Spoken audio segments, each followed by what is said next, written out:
La grande ciguë, Conium maculatum, appartient à la famille des Apiacées. C'est une plante bio-indicatrice qui pousse dans les lieux humides sur des sols riches en azote. On la trouve souvent dans les friches, les terrains vagues, les bords de ruisseaux. C'est une plante herbacée vivace ou bisannuelle qui mesure entre 1,5 m et 2 mètres de hauteur. Sa tige est dressée, creuse, cannelée, elle est glabre avec des taches pourpres nettement marquées. Elle a une odeur désagréable qui rappelle l'urine de chat. Elle est pruineuse, c'est-à-dire qu'elle est recouverte par une fine pellicule cireuse qu'on appelle la pruine. Ses feuilles sont glabres, alternes et très découpées. Elles sont composées de folioles très divisées comme les feuilles du persil plat ou de la carotte. Leur forme générale est triangulaire. Les feuilles sont d'un vert vif avec des reflets métalliques et la base des feuilles a une gaine large qui enveloppe la tige. Le pétiole est rond et creux, sans aucune rainure, souvent taché de pourpre aussi. Les feuilles dégagent une odeur forte et nauséabonde au froissement. Ces fleurs sont petites, blanches, elles ont 5 pétales et sont regroupées en ombelles. Chaque ombelle a entre 10 et 20 rayons qui portent de petites fleurs. La floraison a lieu de juin à août.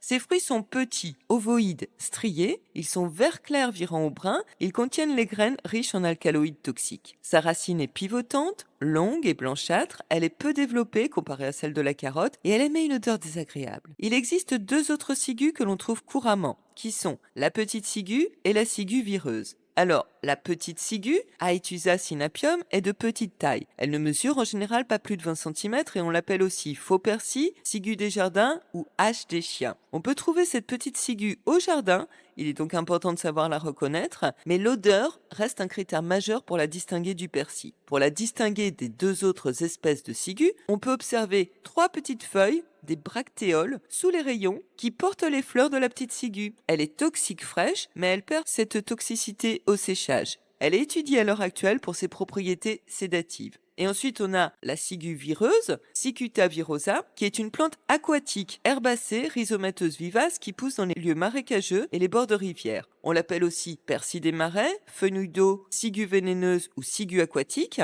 Elle mesure entre 60 cm et 1 mètre de hauteur. Ses parties aériennes dégagent une odeur de persil, tandis que ses parties souterraines ont, elles, une odeur désagréable. À la différence des deux autres, les feuilles sont beaucoup moins ciselées et le tubercule de la ciguë vireuse est creux. Toute la plante est cependant très toxique. Elle l'est même 10 fois plus que les deux autres. Les symptômes commencent à apparaître 15 minutes après l'ingestion et il n'existe aucun antidote connu.